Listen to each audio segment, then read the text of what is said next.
Comment un homme peut-il passer 27 ans en prison où il a été envoyé par un oppresseur et ressortir de cette expérience sans avoir un cœur de pierre, un cœur de glace, mais un cœur prêt à pardonner et à accueillir? Comment est-il possible qu'il n'y ait pas de rancœur? Eh bien, j'ai détesté l'oppression.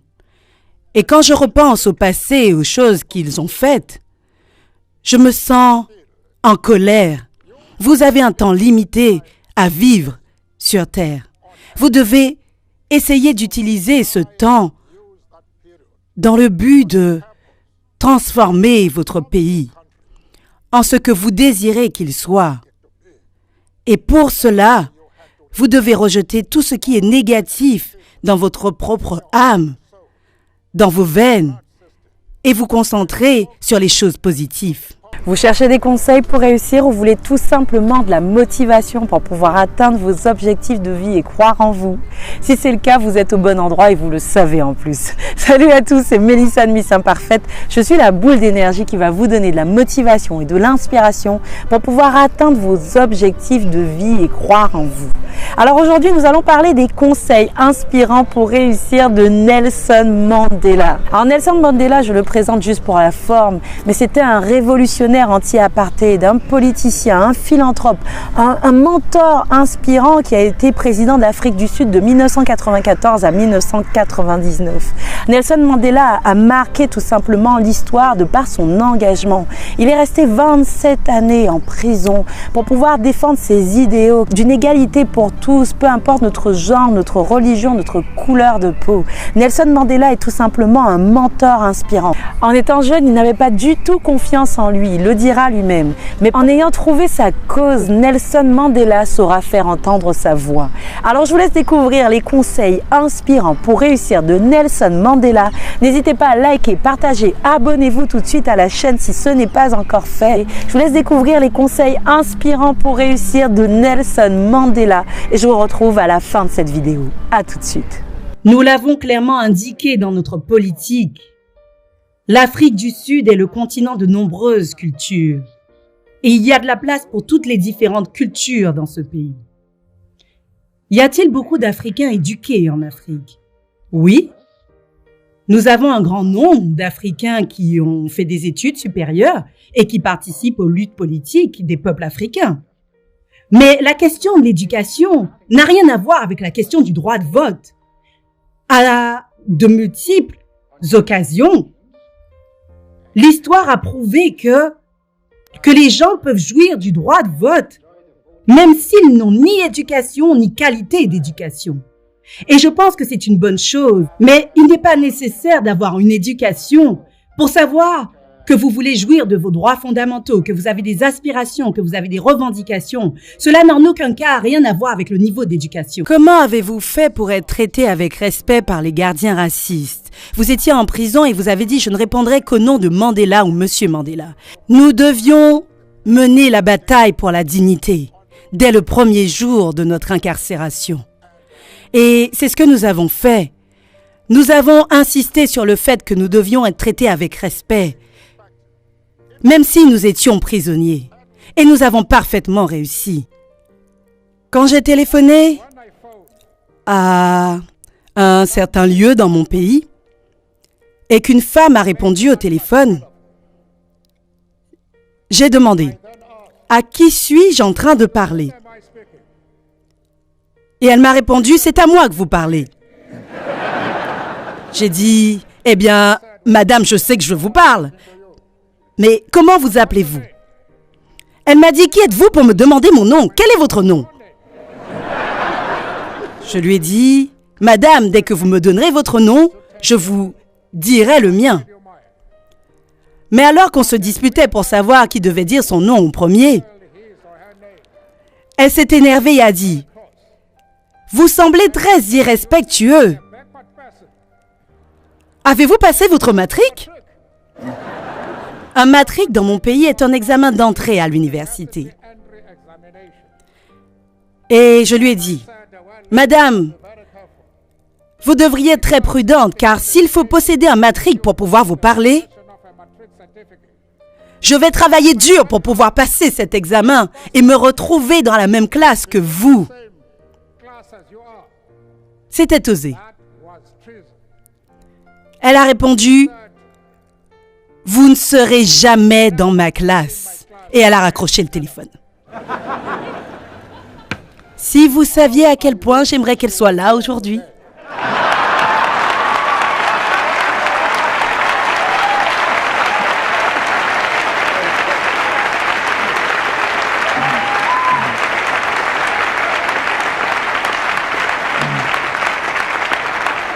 Elle découvrirait enfin que j'ai accompli bien plus que passer cet examen d'entrée.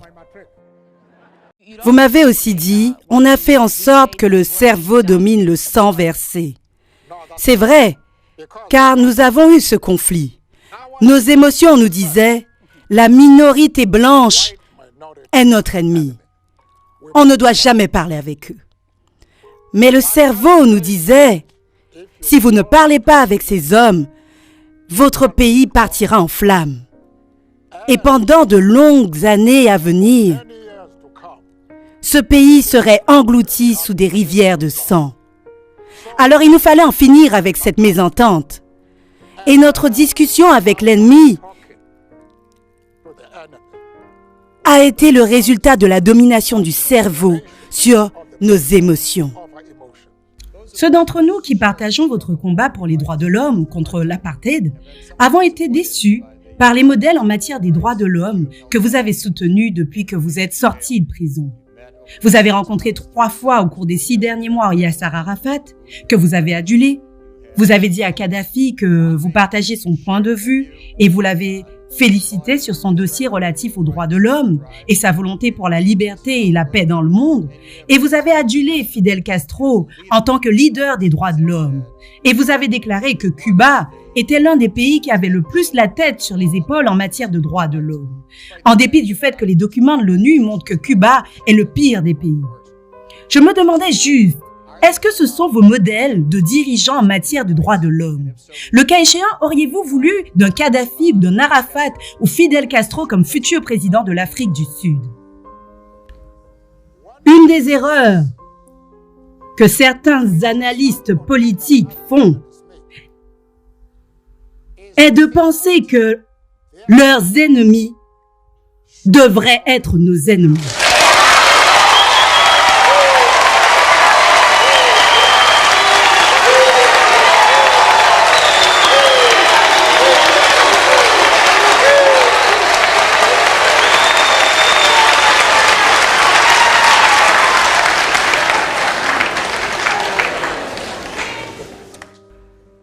C'est une chose que nous ne pouvons pas faire et que nous ne ferons jamais. Nous avons nos propres luttes que nous menons à bien. Nous remercions tout le monde d'avoir soutenu notre lutte.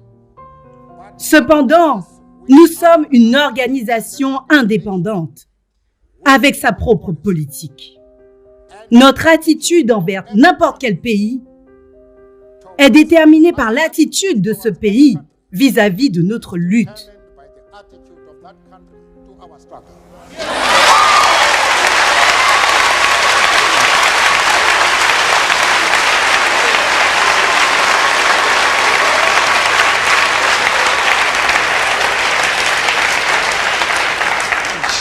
Yasser Arafat, le colonel Kadhafi, Fidel Castro soutiennent notre lutte jusqu'au bout.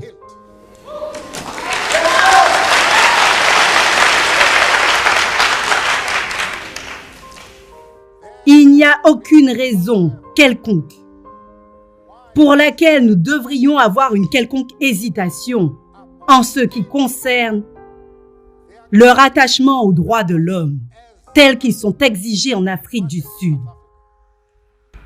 Notre attitude est uniquement basée sur le fait qu'ils soutiennent entièrement la lutte pour la fin de l'apartheid. Ils ne nous soutiennent pas uniquement au travers des mots. Ils mettent également des ressources à notre disposition pour que nous remportions cette lutte. Voilà mon positionnement sur la question. Nous avons donc parlé tout à l'heure de vos héros. Est-ce que Mohamed Ali était un de vos héros? Eh bien sûr, déjà en ce qui concerne la boxe. Et pour ce qu'il a fait, c'était mon héros. Tout comme Robin ici, ce sont mes héros. Que lui avez-vous dit quand il vous a dit qu'il vous admirait? J'étais paralysée parce qu'il a illuminé ma journée.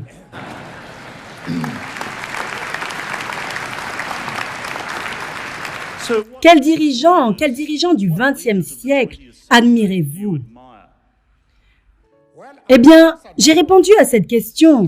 Il n'est pas question d'un leader. Il est question d'êtres humains qui mènent des actions pour faire un individu ordinaire se dire au fond de lui, je suis un être humain et j'ai un avenir et je peux aller au lit en me sentant fort et plein d'espoir. Je considère que vous étiez un des présidents le plus humble, le président le plus homme que j'ai jamais rencontré. Laissez-moi vous raconter, quand M. Mandela est arrivé aujourd'hui, il a demandé à la productrice quel est le thème de l'émission d'aujourd'hui. Et elle a répondu, Nelson Mandela, vous êtes le thème de notre émission aujourd'hui. Et elle a répondu, ah d'accord. Vous êtes non seulement modeste, mais aussi un homme très humble.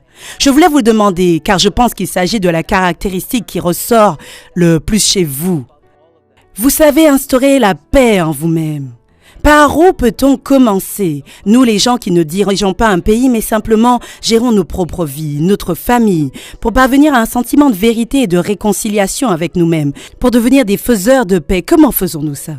La première chose, c'est d'être honnête avec vous-même. Vous ne pourrez jamais avoir un impact sur la société si vous ne changez pas vous-même.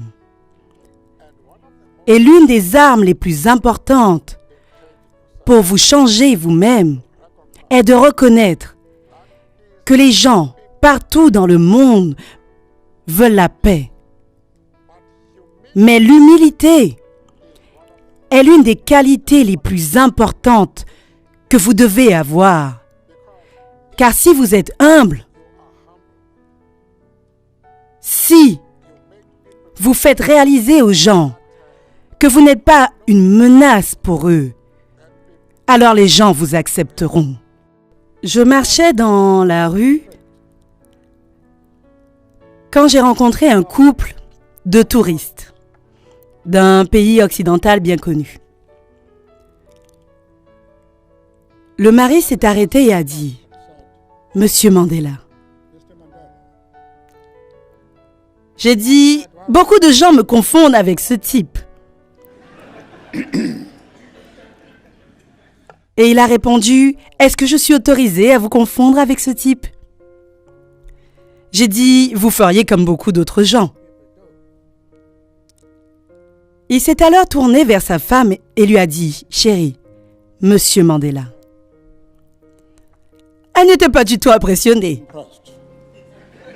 Et elle a dit « Il est connu pourquoi ?» Le mari, embarrassé, a baissé la voix et a dit « Monsieur Mandela, Monsieur Mandela ». Sa femme a ajouté « Mais je t'ai demandé pourquoi est-ce qu'il est connu ?» Et sans attendre une réponse de son mari, elle s'est tournée vers moi et m'a demandé « Vous êtes connu pourquoi ?» Je dois admettre que je n'ai pas pu répondre à cette question. C'est très drôle quand je vous interroge. C'est très facile de trouver des questions critiques à poser à quelqu'un comme vous. Mais vous semblez si profondément bon, comme Mère Teresa pouvait l'être. Dites-moi, quelles sont vos plus grosses erreurs? Erreurs? Vos erreurs, vous en avez en fait? J'ai fait beaucoup d'erreurs. Si vous demandez à mes amis là-bas, ils me critiquent constamment pour les erreurs que j'ai commises. Je ne suis pas un messie. C'est pourquoi je me suis opposé à toutes les tentatives de faire de moi une sorte de messie. Je ne l'ai jamais été. Je suis un homme ordinaire. Je ne veux pas que l'on me donne un statut que je ne mérite pas. J'ai consacré ma vie à cette lutte pour le peuple africain. J'ai lutté contre la domination blanche et j'ai lutté contre la domination noire. Je chéris la vision d'une société démocratique et d'une société libre dans laquelle tous les êtres humains vivront ensemble en harmonie et avec des chances égales.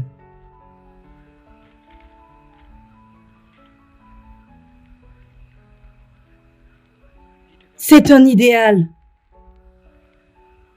pour lequel j'espère vivre et voir se réaliser.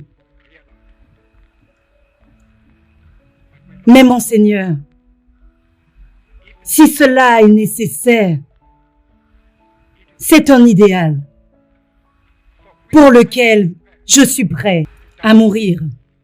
Je n'ai jamais imaginé que je rencontrerais Mandela. Je n'ai jamais imaginé que je finirais en prison puis relâché.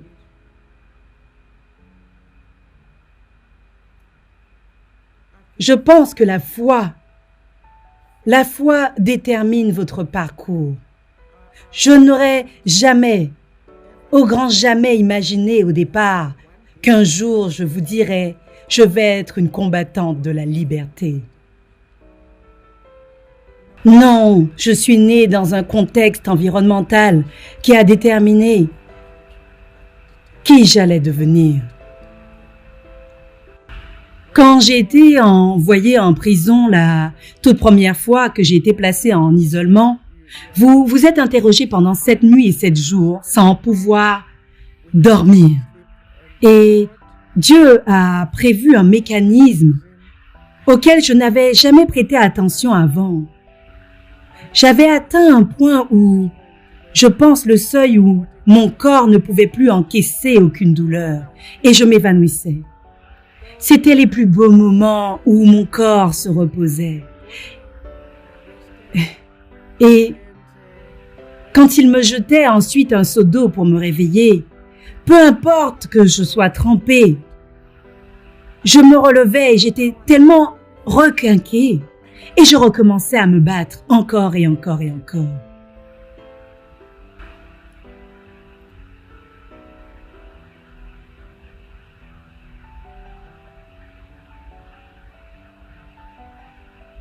Je pense qu'il est naturel pour n'importe quel parent, quelles que soient les circonstances, d'être profondément attachés l'un à l'autre.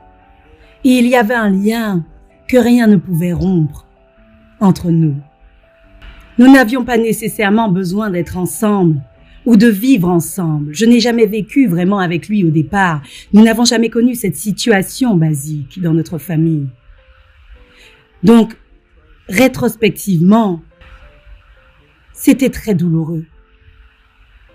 J'étais la femme mariée la plus célibataire. Quand j'ai eu 75 ans, j'ai été informée par la sécurité à mon portail qu'il y avait une jeune fille qui avait entre 4 et 5 ans qui voulait me voir. J'ai dit « Laissez-la rentrer ».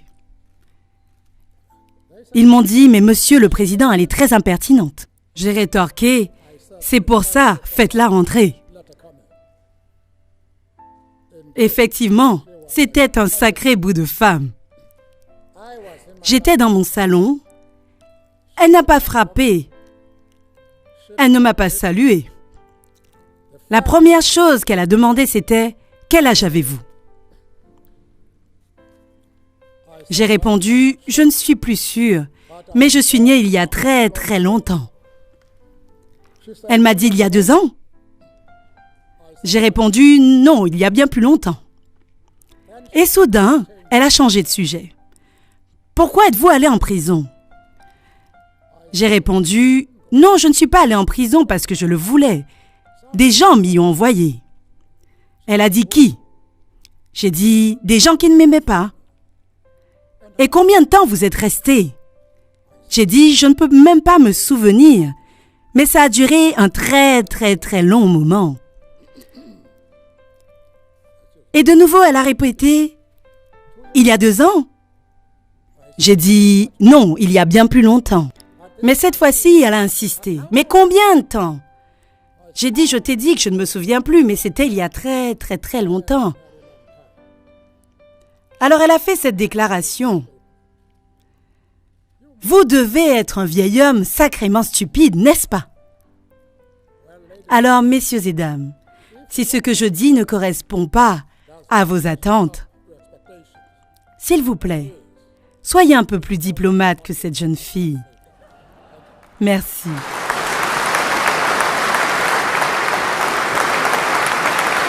Alors j'espère en tout cas que cette vidéo vous a plu et que les conseils pour réussir de Nelson Mandela vous ont inspiré et motivé. Je finirai cette vidéo en vous disant que beaucoup de gens savent ce qu'ils fuient mais ils ne savent pas ce qu'ils recherchent. Vous devez commencer par votre pourquoi. Nelson Mandela avait un pourquoi fort. Il voulait se battre justement pour ses convictions et cette ligne directrice va le guider tout au long de sa vie. Vous devez commencer donc par votre pourquoi, le sens, pour ensuite embrayer sur la réalisation de ce pourquoi. Le pourquoi, c'est le sens, c'est la cause. Alors, c'est vrai que moi aussi, je me suis posé cette question, comment trouver son pourquoi? Comment trouver sa mission de vie? Et je pense qu'il est très important pour trouver son pourquoi de regarder dans votre passé ce qui vous a toujours animé, ce qui vous a toujours mis en colère, ce que vous avez toujours défendu. Et je pense que du coup, en tout cas, vous aurez déjà quelques petits indices qui vous aiguilleront en fait sur cette cause qui vous tient tant à cœur et vous voulez défendre à travers votre mission de vie. La hauteur de vos accomplissements sera égale à la profondeur de vos convictions. Alors, cherchez et trouvez votre pourquoi et en fait, ça vous permettra d'être tout simplement aligné. Alors, j'espère en tout cas que cette vidéo vous a plu et que les conseils pour réussir de Nelson Mandela vous ont inspiré et motivé. N'hésitez pas en tout cas à liker, partager, abonnez-vous tout de suite à la chaîne si ce n'est pas encore fait. Remplissez aussi le petit sondage qui est en début de description si vous voulez que j'aborde un mentor en particulier. Je vous envoie énormément d'énergie. Je sais que c'est pas facile tous les jours et je sais que parfois effectivement vous pouvez avoir des pertes de vitesse, des petites pertes de motivation, mais ne jugez pas votre vie en un jour, ce n'est pas grave. L'essentiel, c'est tout simplement de ne pas abandonner. En tout cas, je vous envoie énormément d'énergie. Je vous laisse avec un petit bonus à la sauce Nelson Mandela. Et je vous dis à très vite pour une prochaine vidéo. Et n'oubliez pas, soyez vrai, soyez vous, soyez complètement imparfait. À très vite. Quand je pense à cette époque, des souvenirs plaisants et d'autres moins plaisants me viennent à l'esprit. On est d'accord qu'aller en prison est tragique. Mais en même temps, cela m'a amené une leçon importante. Car les êtres humains sont des êtres humains. Comme je l'ai dit, c'est futile de penser à ce qui a pu arriver dans le passé. Vous devez penser à ce qui se passe maintenant et ce qui devrait se passer demain.